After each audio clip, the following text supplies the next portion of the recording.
Oh yeah. Yeah, I So much appreciate it. flattery, so much nice stuff. Yuck, yuck, yuck. Bleh, bleh. No, Uh, good stuff. Good stuff. By the way, very good. very Yeah. quickly, I am recording this and it will be shown to the public or available to the public. Most of the public probably will not look at it, only a small portion of the public, but they can if they want. If millions want to join in, they see it, they can. So keeping that in mind, is everybody okay with that? Give me a thumbs up, nod heads, yeses, whatever. Okay, good. If somebody new comes on, y'all please help me remember that I need to get from them their approval also. And I'm going to turn over next introduction bill, Hunter. Oh yeah, he's eating. Never mind. Excuse me. He's always eating. I did that perfect. It's great. Hannah, you want to introduce yourself? Or are you eating too? I am eating, but that's totally fine. Today's session is going to be on compulsive eating disorder. Well, it is lunchtime here on the East Coast, so I feel justified in eating, but that goes with the disease, Hannah. I just want you to know. Yes, I rationalize it all the There's time. always a reason. I'm Hannah Raish, and I am working in New Hampshire to start up some of our first APGs for young people and young adults, and I've been working to set up the infrastructure for that, so more of like the policies and protocols, and also just recently started working to coach the APG facilitators of 2 of our pilot sites. Yeah, I think that explains my role. Okay. Hunter, if you can, never mind, I'll come back to you in a second. My name's John Cates, and I've been working with APGs for about 45 years.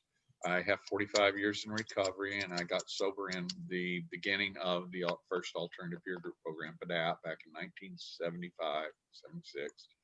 And I've worked with lots and lots and opened 9 recovery high schools and probably 12 residential programs, hundreds of satellites and things like that. It's been a real trip. I love doing this, and the association is something that's, I think, is really going to be helpful in pressing ahead effective treatment. So that's me. Hunter, are you done yet? I am. Hey, yeah, I'm Hunter. I'm a Clemson University dropout and a Three Rivers Treatment Center graduate. I've been in recovery for a little over 2.5 years. I work for a recovery community organization named the Courage Center in Lexington, South Carolina. And I attended the AAPG conference this past summer and just fell in love. And we're in the process of starting South Carolina's first APG. Okay. Bill, Tim said a lot of nice things about you. You want to tell us the truth now? Everything Tim said is the truth. Yeah. Okay. We're done. Well, actually, I want to say thank you Bill, because I need to tell you, I have a lot of friends at the park. Lots of friends. They all talk, every one of them. So just saying. I'm still okay with that. We are recording. That's okay. I'm still okay with it. But I want to say welcome because I'm from New Jersey. So you all are just going to have to deal with that. And so I understand the welcome. Yeah, I got 15 years ago, I recognized I was batshit crazy and I needed to figure out how to straighten out my thinking. And it was on the family side. And I take a look at this. There are more people screwed up in their thinking on the family side than there are that are suffering from the alcohol, a chemical dependency. They've got dependencies on everything else that they don't even recognize, and they should really clear up their thinking. The processes in recovery, the thought and the work that we go through should be required in high schools, but the kids wouldn't do the work. So it should be part of life. And that's kind of my side mission is trying to bring that about. Cool. We're really glad to have you here. Okay. I think that I'll just jump right on into, now y'all, I'm going to try and share my screen Okay, you know that I'm not the best at this, but I think I can do this.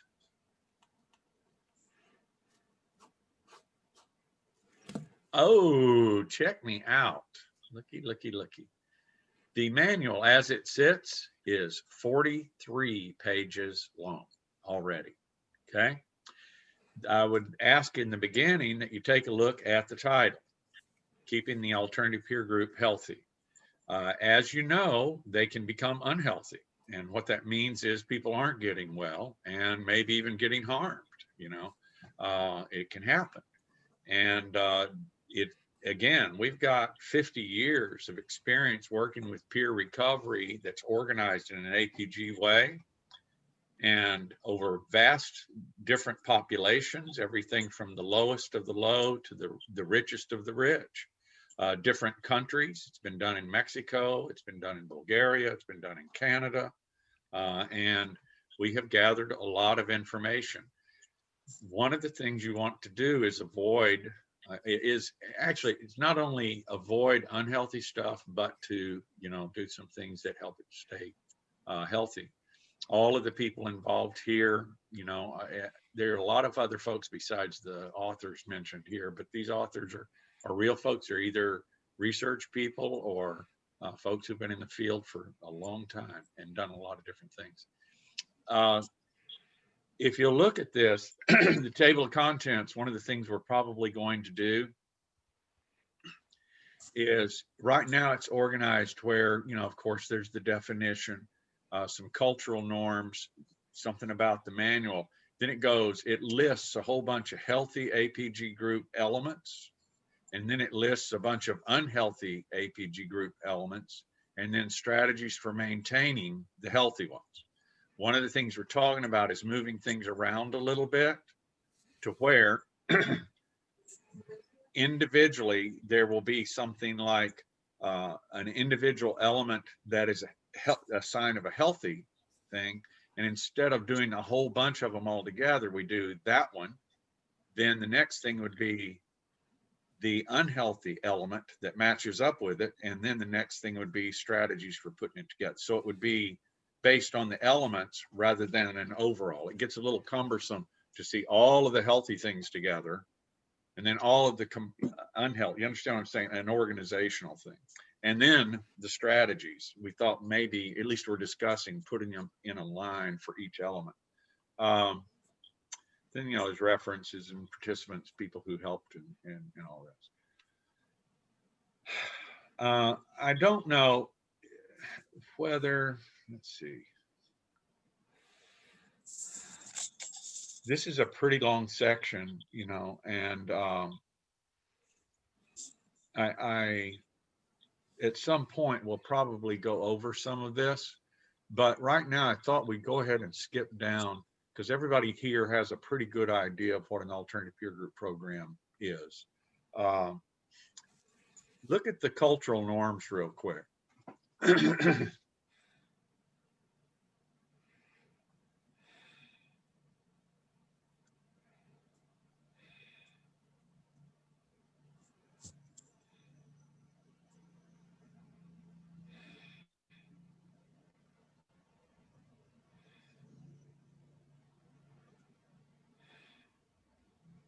John, I just want to say that I love the term or the phrase mutual accountability. I think that's awesome. Okay. Any other comments just on this, just looking at this real quickly? Anything come to mind? And please feel free to say whatever crosses your mind, because this is a real open discussion kind of thing. I promised myself I wasn't going to open my mouth, but since you asked. Well, you are from New Jersey, so. Yeah, that's true. That was a promise poorly made, I gotta say. One of the things I do outside of this group is, and Tim can tell you how much I've annoyed him with this, is if you're looking for people, you're looking, part of this and that inclusiveness is people to join in. And I guess what I'm looking for is a vision purpose. Some statement of why you're there that people can take their own why they're in the house to join into. to be part of. They're looking to hitch their wagon onto your train that's going somewhere toward a star, toward a result, toward the picture, toward the earth over my head over the moon there. And that gives them that belonging. It gives them a unity of what they're there for, because you're deciding this is what we're here for. And in the inclusiveness, I'm part of it. And it gives them, and they can then talk about how they're going to participate in helping that come about. So I don't know if it's part of the norm, but part of this says to me that there's a vision, a purpose statement, something like that would add to what you're looking to put together here. And I agree, accountability is necessary and essential.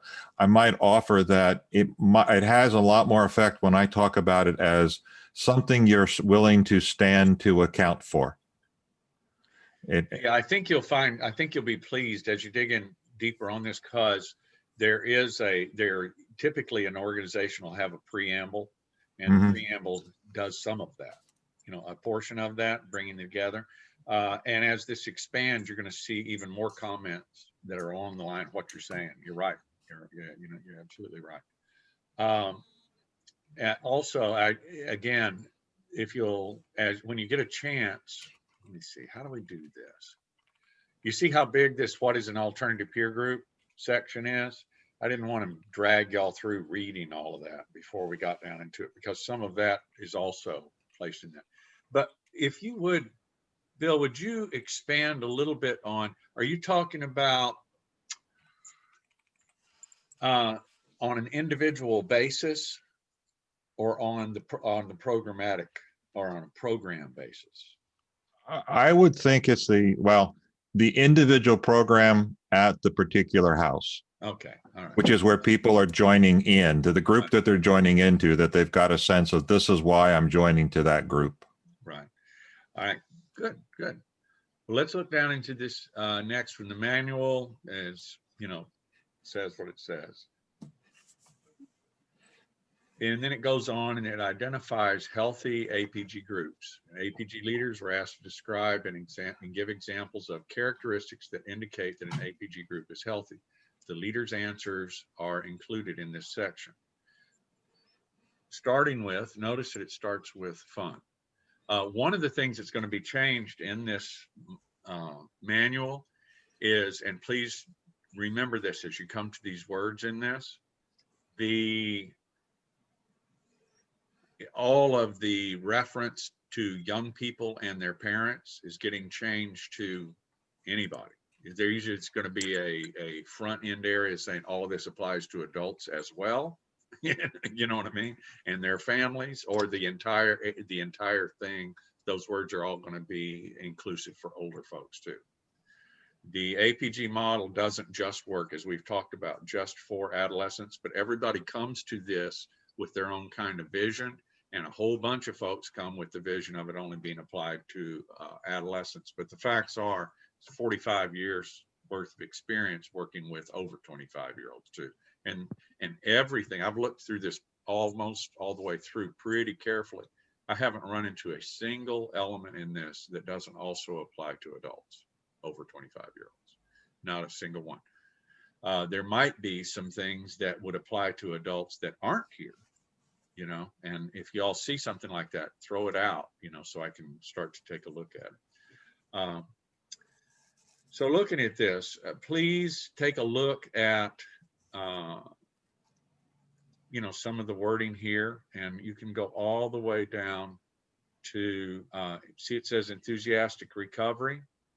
Let's just read just this part here from fun, just the fun part, if you would, and then give me some comments, if you would, please. Anything that rises up in your mind.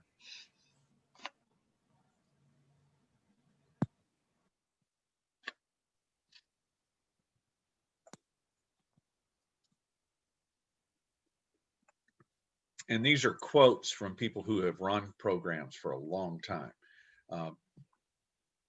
Don't take them out of context. Remember, they were people that were being interviewed, and they said things, and so they're not complete and they're not thorough, but they're reflective is the idea.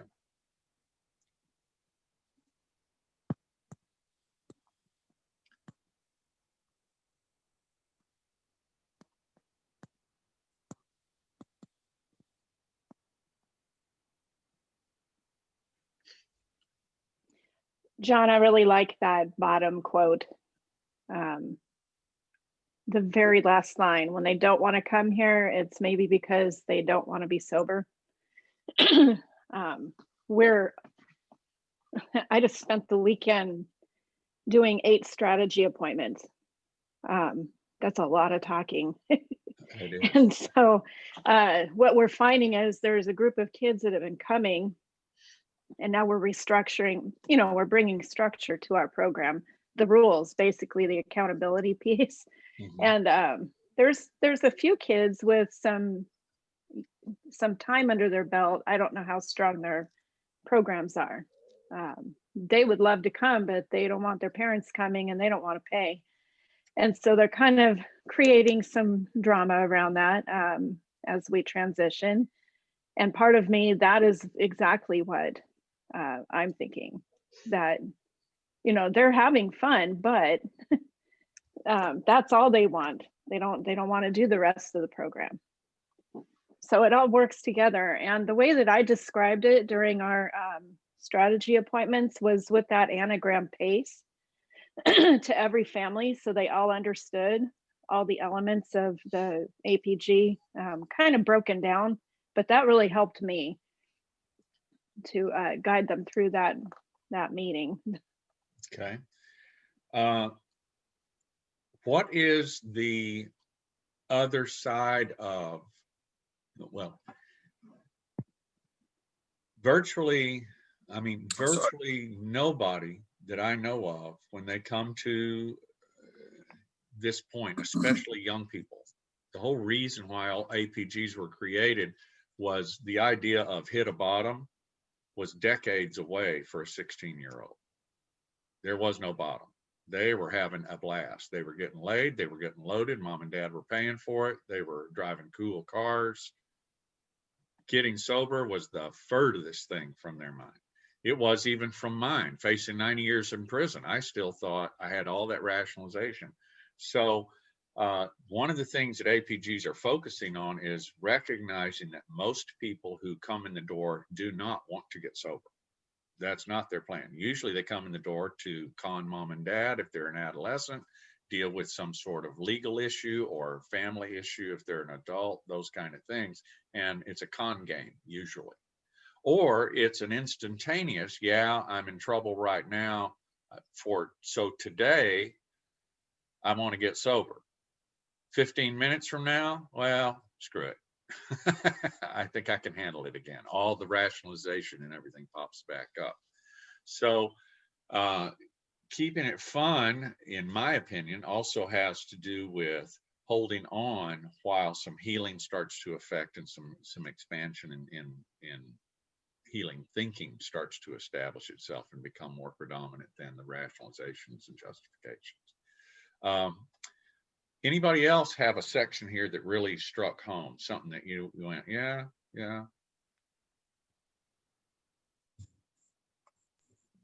The first paragraph where the fun and sobriety is probably that paragraph.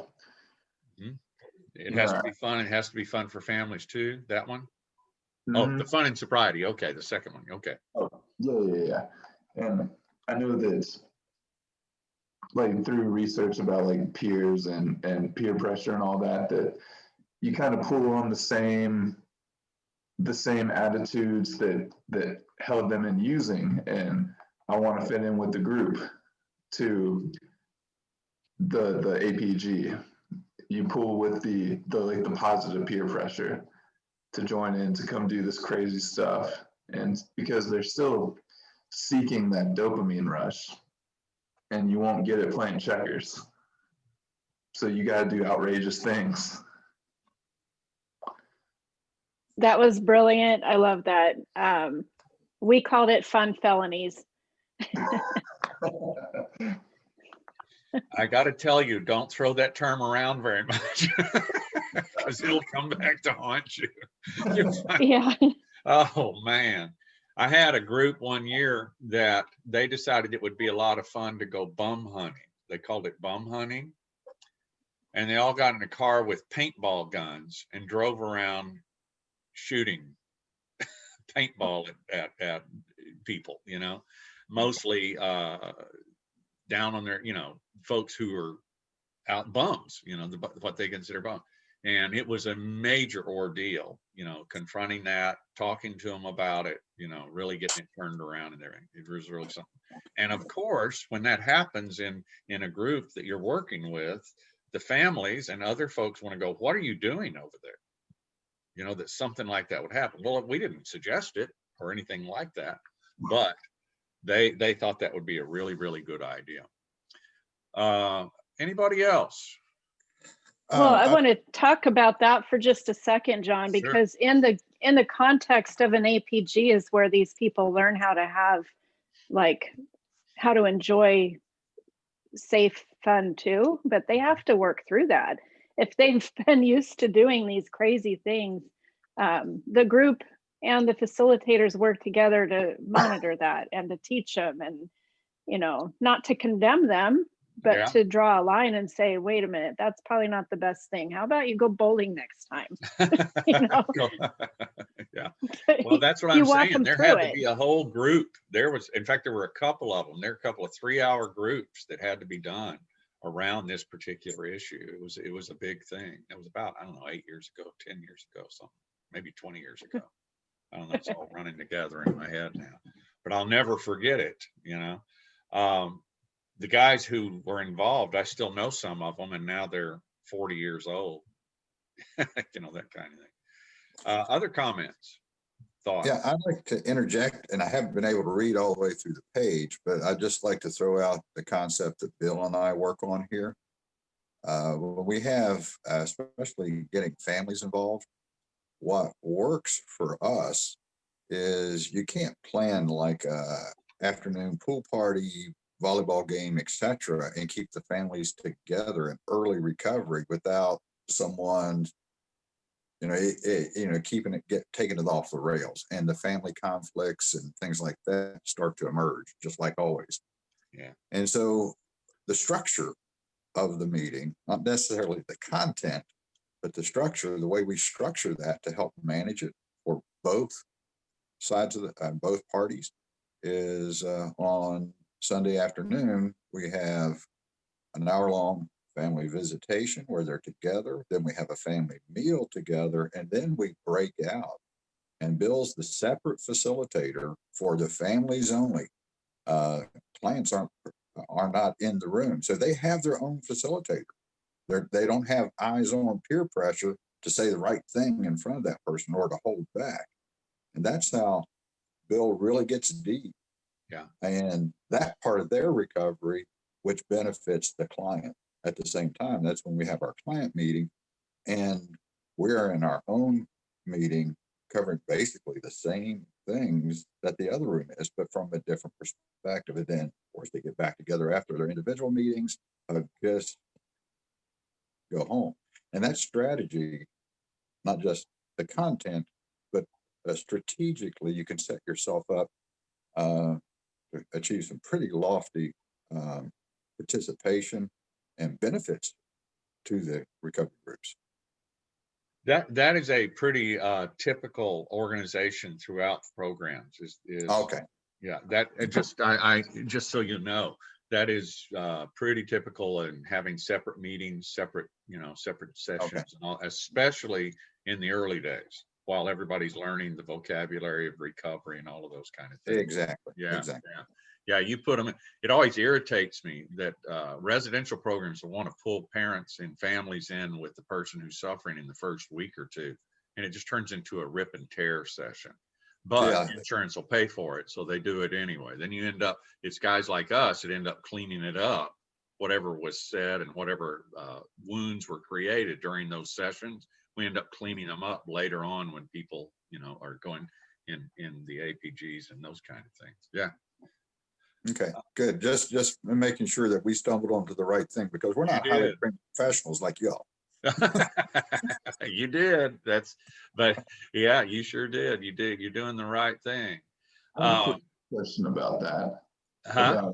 Now, do your initial strategy appointments, are those separate for that reason? Absolutely. Okay. Strategy appointment is just the family to begin with, And then a second one with just the person who's using. Yeah, absolutely. Gosh, okay. Yep. Every once in a while, I'll get trapped into some situation where they're together. Ugh, I hate it. Ugh. I don't Well, want to How- hear not that. not quite together, but one of the things we stumbled on that also helps in this is a little cross facilitation, Mhm. so that the parents get to hear from Tim the kinds of things he's sharing, so they know what's covered. And then the clients hear from me what I'm telling the parents, so because they're afraid they're being told a whole bunch of tools that are going to make their life more difficult. And when I tell them, no, I'm giving them tools to leave you the hell alone, they get much more accepting of the process. Content is very important. Yeah. And exactly what you're saying. Those are the things that we cover that I suggest you cover in strategy appointments, in both directions when you're dealing with the person who's using it and you're dealing with the family. Exactly that kind of stuff.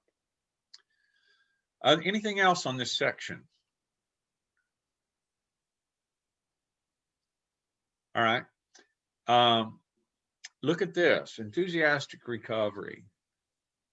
Again, this is a term been around for a long, long time, decades and decades.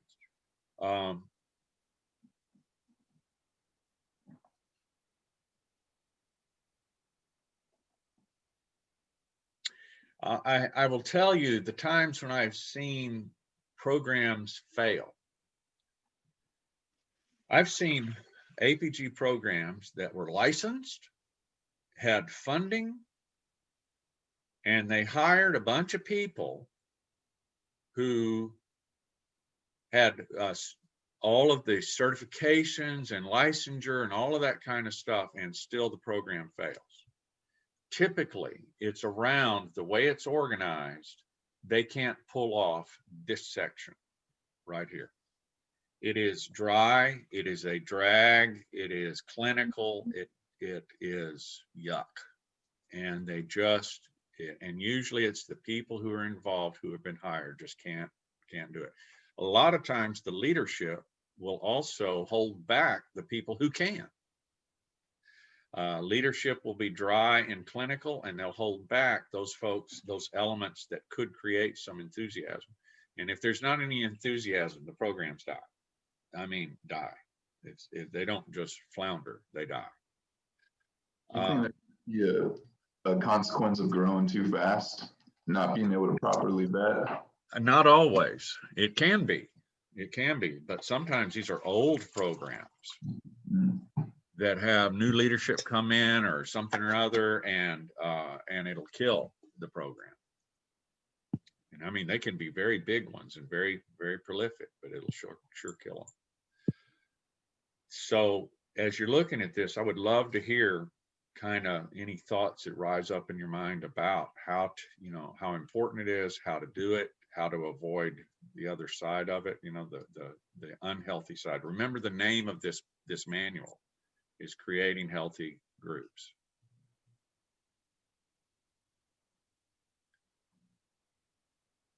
I can speak to that, John. I've been helping the people in Seattle kind of understand how this all works.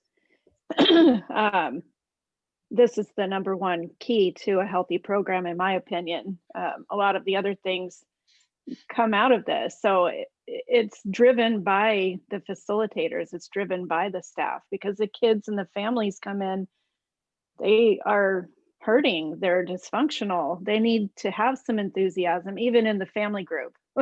We have to be able to joke about things. And it's just amazing to watch that naturally happen. But it doesn't just happen. You have to strategize it and understand how to build enthusiasm and keep it that way, and even amongst staff. Like, it's a heavy thing to be sitting in staff meetings and talking about kids that relapse and whatnot. And you have to have fun. Like, I know we used to with all the shrimp that we ate, You might explain that. Well, just, food is the big draw, not just for the groups of you know, the people in the program, but for staff too. And that's what I mean. We used to bring food to our meetings and more people show up that way. Historically, we had new family meetings at about 5:30 or 6:30. And we had a group called, in one of the programs, we had a group called the Climbers Group, and it was new parents, new family members. And they would come for a couple of 2 or 3 months for an hour and a half. And it was a family group. And it was staffed and clinically led and everything. And one of the tricks was to make sure you had some food there for when they got there. And if you ever forgot to have the food there, it was always a grumpy, angry meeting. But if you had the shrimp and the cake there, it was usually a much more productive meeting. There's something about, you got to watch out for realities. Blood sugar is a real thing, you know. Yeah, yeah. I might offer though that carries a little bit more. One of the things that Tim does with that dinner he talked about is, one, it's a really nice spread that he puts out. And it has little things like he finds out that one of the clients doesn't like sauce on the food. He puts it on the side so everybody else can add it, but it doesn't contaminate for everyone else. And when they notice that, they feel that they belong. They feel that they're special and cared about. Great point. So it's not just the food. You can make the food serve a purpose by having their favorite food every once in a while, or doing something special like putting it on the side. Because part of me, I think that the last sentence, or last 2 sentences in the first paragraph, my mind is that the kids are going to learn more by role models and absorbing what they see and feel from someone they want to be like. Otherwise, they're going to resort to being what they know in their head of having fun. And it's, how do you keep the role models that you want in the program for them to follow with? I don't know that it's only just youth. I wonder if it couldn't be a grandfather figure too, or a grandmother figure. It can. You can. Those things will play a part later as things move along in a lot of the long-lived, very healthy APGs I've seen. There will be crossover, and it usually happens in the meetings where the families and the young people are combined. You have some of those, you know, there are several of them during the year, and a lot of times I have seen this grandmother, grandfather figure kind of rise to the top, and they become an element that certain numbers of the young people, and sometimes not so young people, need. You know, in adult AA groups, you'll see there'll be a grandfather figure that'll pop up. Even for the 50-year-olds, there'll be a 70-year-old that everybody kind of looks up to, and that kind of thing that'll pop in. Yeah, I know it's outside recovery, but there was a person that was on a TED Talk, and he's got a program now of how to teach kids differently. And there's a long story about how much self-learning can happen. But when he finally turned it into a program, it was self-learning, but it needed to be supported by a grandmother or grandfather kind of person, so they could talk through some things, because it wasn't just the course materials in the education, it was the interaction and the people that led to it. And it made it much more successful when they had someone they could trust that wasn't going to judge them. Could you send that link to us? Could you? I'll try to dig it up. It's in my old history. That would be really interesting. I'd like to see that. So if enthusiastic recovery is really, really important, then and what we've been saying, it just goes next to the reaching out element. You know, actually what we're talking about is, how do you reach out? What's it all about? You know, what is reach? Is it a thing that just happens? Is it organized? Is it a combination? Those kind of things. And some of the comments that were made by people who have run these things successfully over time, you'll find below here.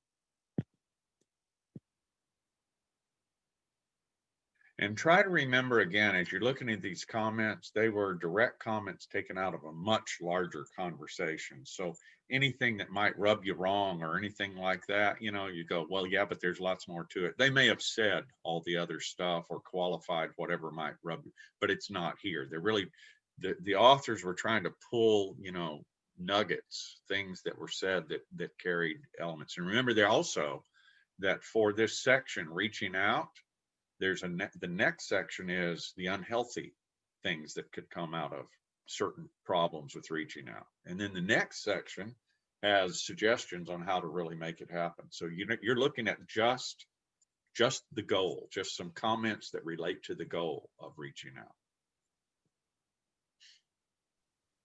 John, I This think is something, oh, sorry, you go ahead, Hannah. Sorry, Robin. I think from my perspective, this is an interesting one because I'm working with two different APGs, one of which is very, like they have a protocol set up for communication between meetings and engagement, especially with new members, but with all members really between meetings. But that communication is really only like via phone. And so APG facilitators or participants wouldn't be encouraged to like be meeting up with somebody in the community and like checking in on them. But when I'm reading through this and I'm thinking about like I'll come pick you up and bring you, neither of the APGs currently are having that sort of as an option. And I think that we'll probably talk somewhat about that in the like where things could become unhealthy. But I do think it's an interesting like sort of continuum about how much reaching out is healthy and how much you know is a liability for young people especially. I agree.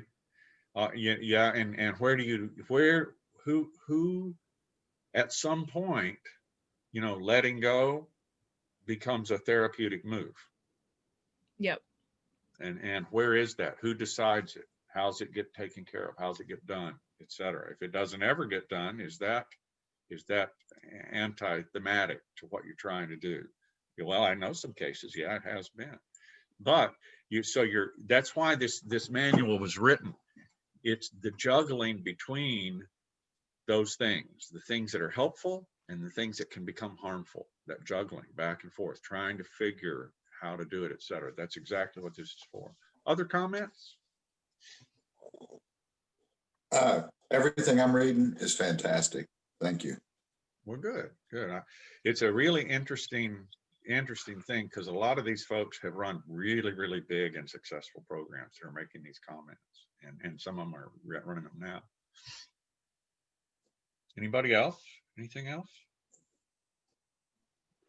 I want to say Andre. one thing about this is that it is by design, and that's mentioned in these comments, that it's very successful when you pick out the kids in the program or the adults who you think would pair up with someone else who needs to be reached out to, and you let them do it.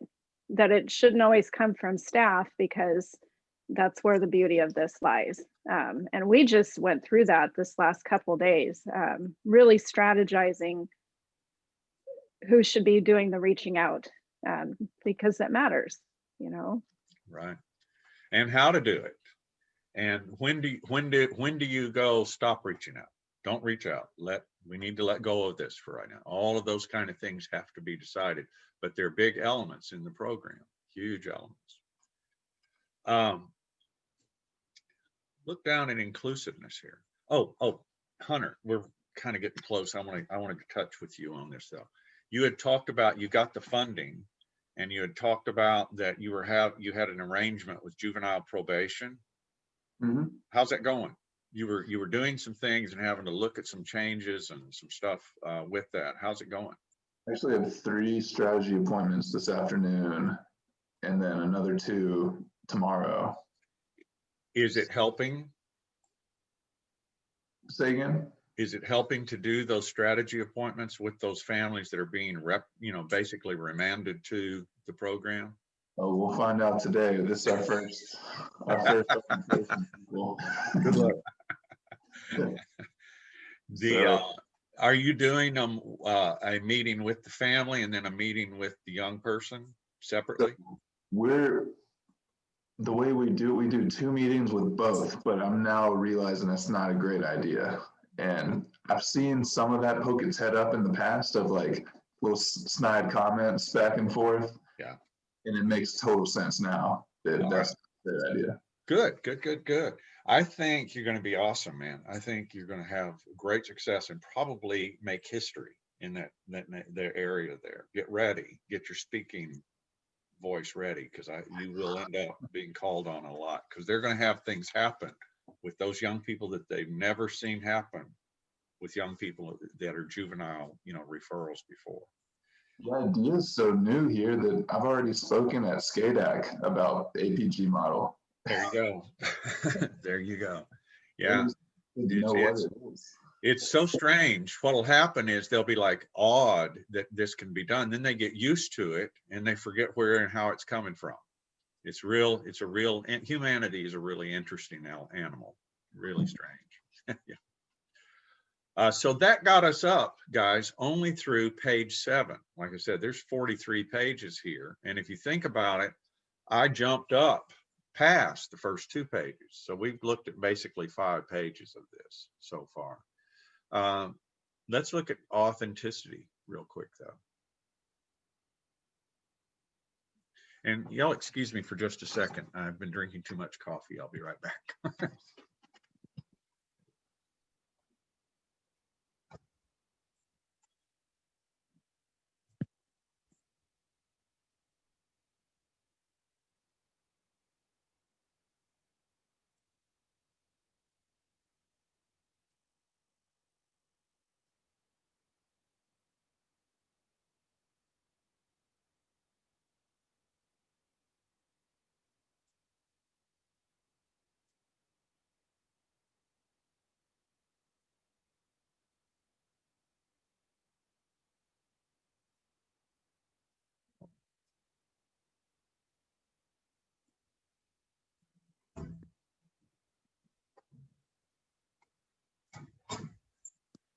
All right.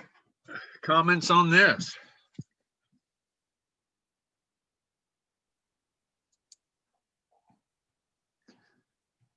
This is also good. Then I can't wait to see what the wrongs are. See if, because this is, just, because I'm an opinionated and old person. No. Well, And so far, everything is just so spot on and so reassuring. And so for me, because, I think I mentioned, Bill and I started with a white paper and conviction and experience. Yeah. We didn't have the years of experience that you've had and this group's had, the education, the clinical side,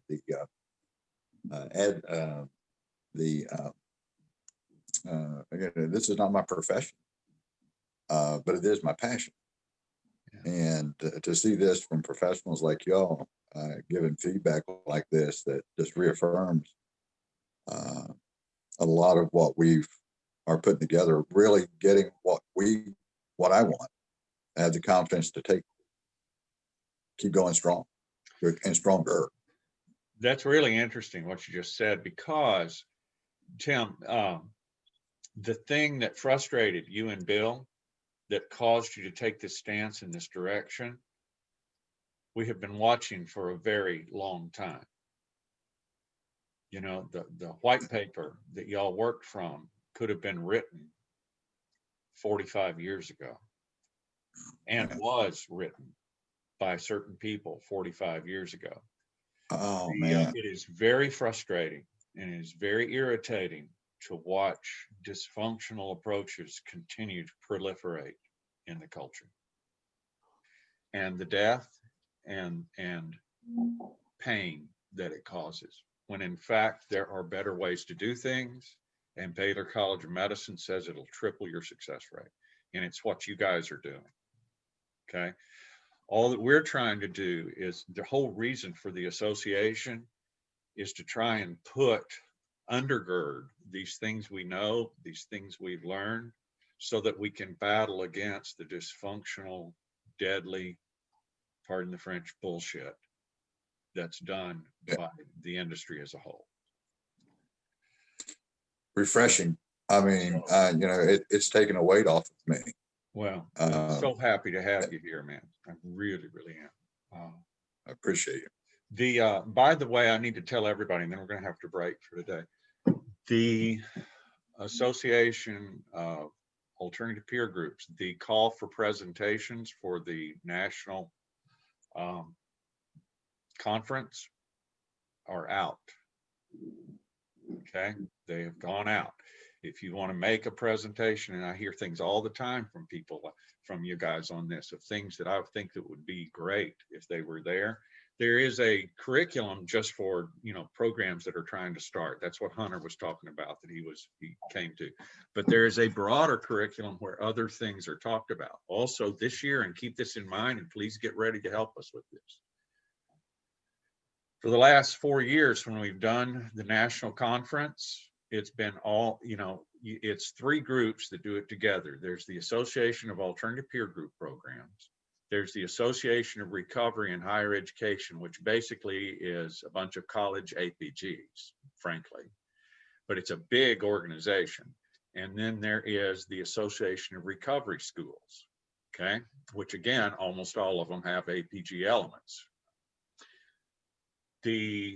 Historically, what has happened is the ARS, the Association of Recovery Schools, most of their attendees were teachers and those kind of things from the schools. The Association of Recovery and Higher Education, though, their attendees were students, people in the programs, in their APGs were coming to it. They were at college age, but they were coming. Historically, the AAPG, it's all been staff and people who ran or had interest in running or opening alternative peer group programs around the country. This year, I was talking with the acting chairman of the board for the association yesterday. This year, we're going to try and create 2 other tracks. It's going to be done virtually this year one more time, but 2 other tracks, one for clients in APGs, both, and one for the family clients in APGs. So there will be a curriculum for the families, for them to attend, and a curriculum for the people who are there because they're the using folks, and that'll be adolescents, young adults, and adults. So y'all be thinking about that. Also, you might want to go to the Association of Recovery of Higher Education's website. If you haven't gotten a notice about the call for presentations, go to their website and they'll have it there, okay? Any questions or anything before we break for this week? Next week, Hannah, aren't you doing next week? Oh, Hannah had to break, I think, away. Oh, no. I'm not, did you reschedule with Heidi?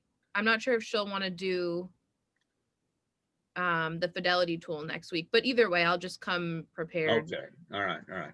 We're gonna have either Hannah or Heidi, but whoever does it, their name is going to start with an H. And they'll be so you can really look forward to that. And they'll do that, and we will return to this manual periodically as we move along, and I'll keep you up to date. Okay. Any last? That was my question. That was my question. How soon will this be available? Pretty soon. We're going to turn it, and we hope it's a living document. Something that changes can be made as we learn more. We operate on a principle of, if this is a disease, then until 10 out of 10 get well, we're either doing something we shouldn't or not doing something we should. Nobody has all the answers. And so that means that anything like this needs to be a living document, and the other things we do as we learn more. So you'll be seeing more and more and more of it. But thank y'all for your input today. I enjoy hanging out. Like I said, it's my favorite part of the week. So if there's anything else, I'm going to say, I love you guys. Have a good day.